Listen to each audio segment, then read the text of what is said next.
આ તરફ મહેસાણામાં ડ્રેનેજ લાઇનનો મહિલાઓ દ્વારા ઘોર વિરોધ કરવામાં આવી રહ્યો છે। 300 થી વધુ સોસાયટીના રહીશો દ્વારા હવે આ વિરોધ પ્રદર્શનમાં ભાગ લેવાઈ રહ્યો છે।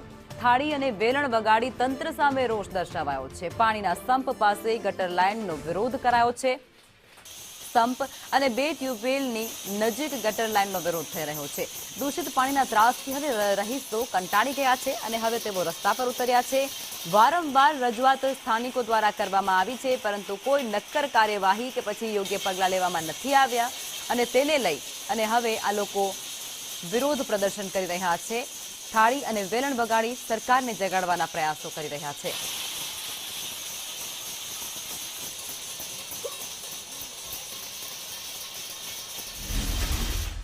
એવું છે કે જીયુડીસી દ્વારા અમારા એરિયાનું ગટર યોજનાનું કામ શરૂ કરવામાં આવ્યું છે।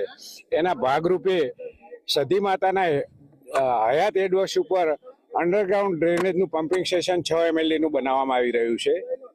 અમારી રજૂઆત ફક્ત એટલી જ છે કે બાજુમાં જ બે ટ્યુબવેલો છે, 50 લાખ લીટરનો સંપ છે, એટલે જો ભવિષ્યમાં કન્ટામિનેશન થશે બંને પાણીનું તો રોગચાળાની પૂરી ભીતિ રહે છે।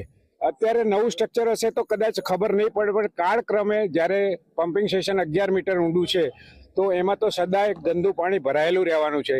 મંદિર પાસે જે પાણીનો સંપ છે એના બાજુમાં ગંદા પાણીનો સંપ બની રહ્યો છે, એટલે ઇન્દોર અને ગાંધીનગર જેવી પરિસ્થિતિ ન સર્જાય એ માટે અમે વિનંતી કરેલી હતી કે આ સ્થળ બીજી જગ્યાએ બદલો।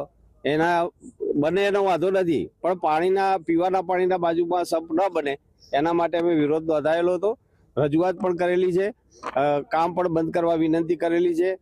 પરંતુ ચોખ્ખા પાણીના જે સંપ છે એના બાજુમાં ગંદા પાણીનો જો સંપ બને તો ભવિષ્યમાં વિકટ પરિસ્થિતિ ન બને એ વિનંતી સાથે અમે સ્થળ બદલવા માટે આ રજૂઆત કરેલી હતી।